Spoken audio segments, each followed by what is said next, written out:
जय हिंद दोस्तों। BPSC TRE 3 paper leak मामले में आखिर आरोपितों के ऊपर कड़ी से कड़ी कार्रवाई क्यों नहीं की जा रही है? कहीं न कहीं बिहार के बड़े बड़े मंत्री और नेता इसमें शामिल हैं, तभी तो जो है प्रक्रियाएं शिथिल पड़ गई और कोई जांच पड़ताल अब नहीं की जा रही है।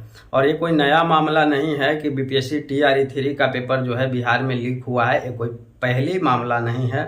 लगातार 15 वर्षों से बिहार के मुख्यमंत्री श्री नीतीश कुमार जी बने हुए हैं, पद पे अपना कार्यभार संभाल रहे हैं और इनके कार्यकाल में एक बार नहीं लगभग सैकड़ों बार जो है पेपर लीक हो चुका है। अगर आपको याद होगा तो 2017 में आपका जेल पुलिस, उत्पाद पुलिस हुई थी, उसका भी पेपर लीक था। उसके बाद बिहार एसएससी का भी पेपर लीक था। फॉरेस्टर एग्जाम हुआ था, उसका भी पेपर लीक था। अभी रिसेंटली बिहार पुलिस का एग्जाम हुआ है, उसका भी पेपर लीक था। और बीपीएससी टीआरई का भी पेपर लीक था। और बीपीएससी जो मेन प्री का एग्जाम था उसका भी पेपर लीक था। और लगातार आपने तो देखा ही होगा कि मैट्रिक और इंटर का विगत पिछले 4-5 वर्षों से कैसे जो है उसका भी पेपर लीक ही था पूरी तरह से। तो ये इनके कार्यकाल में जो है लगातार होते आ रहा है। ना तो इस पे बिहार सरकार कोई लॉ लेकर के आती है, ना ही जो लोग इसमें संलिप्त होते हैं उनके ऊपर कड़ी से कड़ी कार्रवाई की जाती है। और बस ये प्रक्रियाएं चलते रहेगी। जितने सारे भी बिहार के अंदर भ्रष्ट मंत्री हैं सभी का चर्चा इस वीडियो में हम करेंगे और इनका भी कहीं न कहीं तार जुड़ा हुआ है, तभी तो जाकर के बीपीएससी टीआरई 3.0 का जो है आर्थिक अपराध इकाई के द्वारा जो जांच की जा रही थी वो प्रक्रिया अब जो है शिथिल पड़ गया है, स्थगित कर दिया गया है। बिहार के जितने सारे भी भ्रष्ट मंत्री और नेता हैं जिनके ऊपर आपराधिक मामले दर्ज हैं, वो कभी नहीं चाहते हैं कि जो पर्दे के पीछे लोग थे पेपर लीक करवाने वाले, उनका चेहरा कभी सामने आए।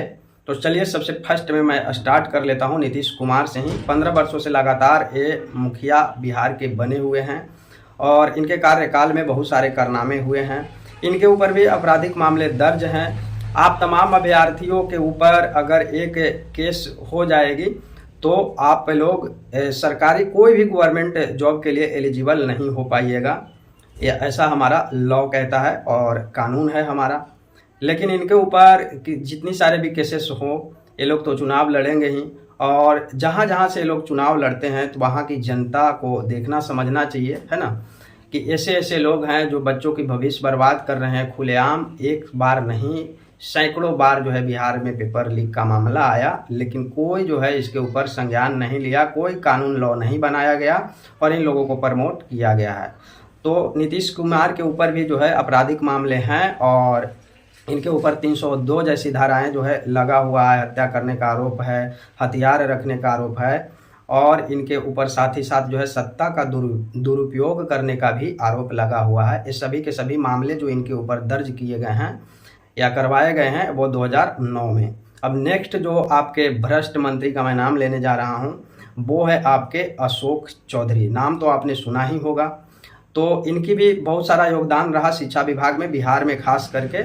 और इनके ऊपर भी कई सारे हत्या का मामला जो है आप सोशल मीडिया को खंगालिएगा तो आपको पता चलेगी। हालांकि वो अलग बात है कि इन्होंने जो है केसेस को जो है किसी प्रकार से मैनेज करवा लिए। तो वर्तमान में फ़िलहाल में इनके ऊपर अभी कोई भी जो है केसेस नहीं है। बट आपको याद होगा कि बीपीएससी टीआरई 3 पेपर लीक हुआ, उसके जस्ट बाद खान सर इनसे मिलते हैं। बिहार में बहुत सारे और भी मंत्री हैं, बहुत सारे और भी नेता हैं जो साफ छवि वाले हैं, उनसे खान सर की दोस्ती नहीं होती है। खान सर से दोस्ती इनका होती है ना, ऐसे ऐसे मंत्रियों से जो कहीं ना कहीं जिनके कार्यकाल में बिहार टॉप बना दिए गए पैसा लेकर के, है ना। तमाम तरह की चीज़ जो है बिहार में होते आ रहा है। वैसे वैसे मंत्रियों से हमारे शिक्षकों की पहचान होती है और ये कोई पहली बार की घटना नहीं थी।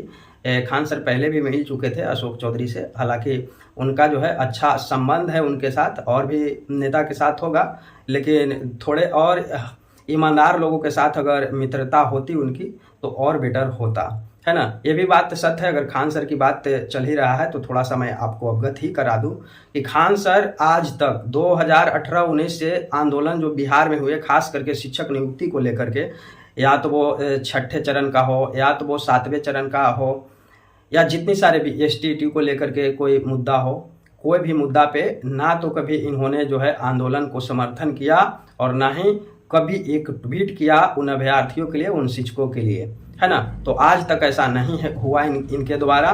अगर एक भी अगर सिंगल ट्वीट भी इनका दिखा दीजिएगा कि इन्होंने जो है समर्थन किया है खास करके शिक्षक भर्ती के लिए या शिक्षकों की मांग के लिए, तो मैं वीडियोज बनाना छोड़ दूंगा यूट्यूब पे। ये बात सत्य है। अब नेक्स्ट जो हम आते हैं, नेक्स्ट आपके एक मेवालाल चौधरी जी भी हैं, बिहार में मंत्री हैं, आपको पता होगा।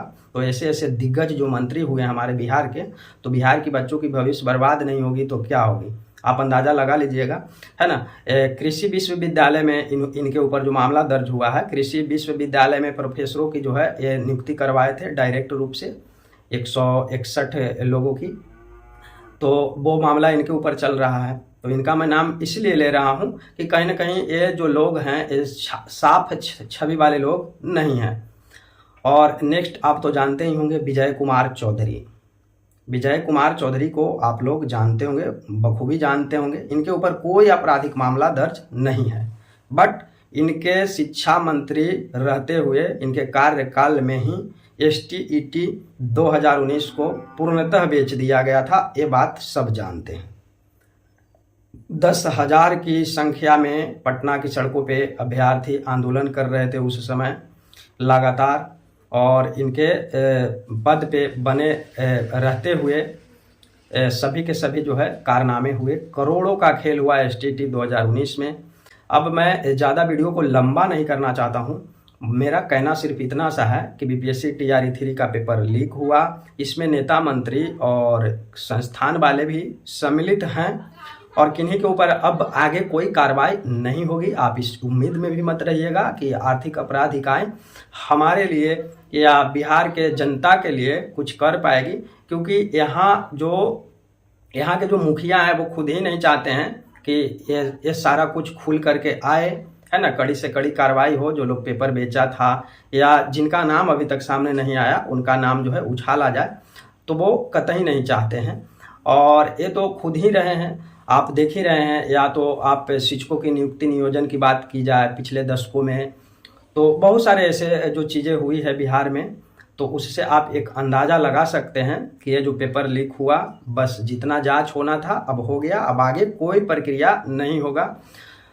TRE 2 सप्लीमेंट्री रिजल्ट को लेकर के कई सारे अभ्यर्थी जो है कल आंदोलन किए, आंदोलन में गए, अपनी मांगों को रखे, लेकिन सरकार की ओर से कोई प्रतिक्रिया इनके ऊपर नहीं आया। ना ही तो शिक्षा विभाग ने कुछ लिखा इनके ऊपर, और ना ही जो है BPSC की ओर से कोई रिप्लाई नहीं आया है।